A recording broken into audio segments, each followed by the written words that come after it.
हमारी शिक्षा की नीति मेकाले की दी हुई है, कूटनीति है यह।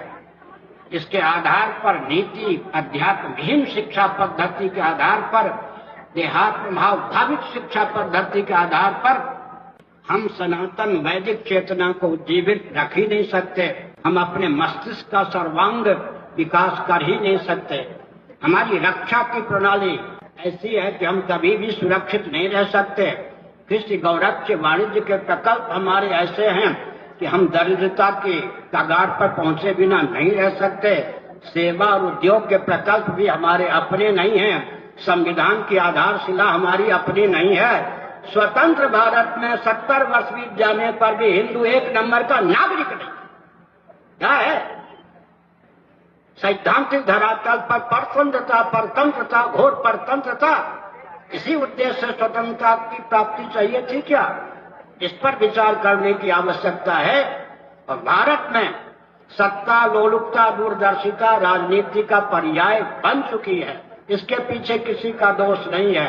दोष है तो क्या है, इस पर ध्यान केंद्रित करना चाहिए।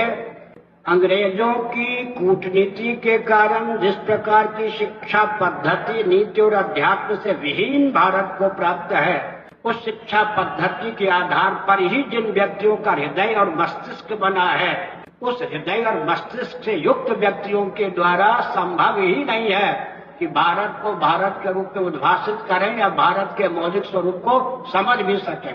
इसलिए विकास के नाम पर वही मार्ग अपनाया जाता है जिससे हमारे अस्तित्व और आदर्श का विलोप होता है। उदाहरण के लिए अंग्रेजों की कूटनीति थी, अरे तुम्हारे पूर्वज जंगली थे, वनवासी थे। उनकी कूटनीति को हमने कूटनीति न समझकर यथार्थ समझा। गांव वाले भागने लगे नगर की ओर, वनवासी वन को छोड़ के भागने लगे नगर की ओर। ठीक, गांव में भी संयुक्त परिवार नहीं रह गया, वन में भी संयुक्त परिवार नहीं रह गया, महानगर में तो संयुक्त परिवार रह ही नहीं सकता है।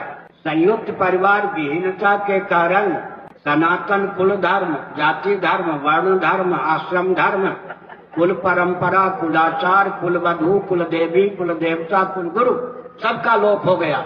इनके लोप होने का अर्थ होता है कि मनुष्य को विकास के नाम पर, भारतीय मनुष्यों के संतान को विकास के नाम पर भोजन करने, संतान उत्पन्न करने की मशीन बना के रख दिया गया।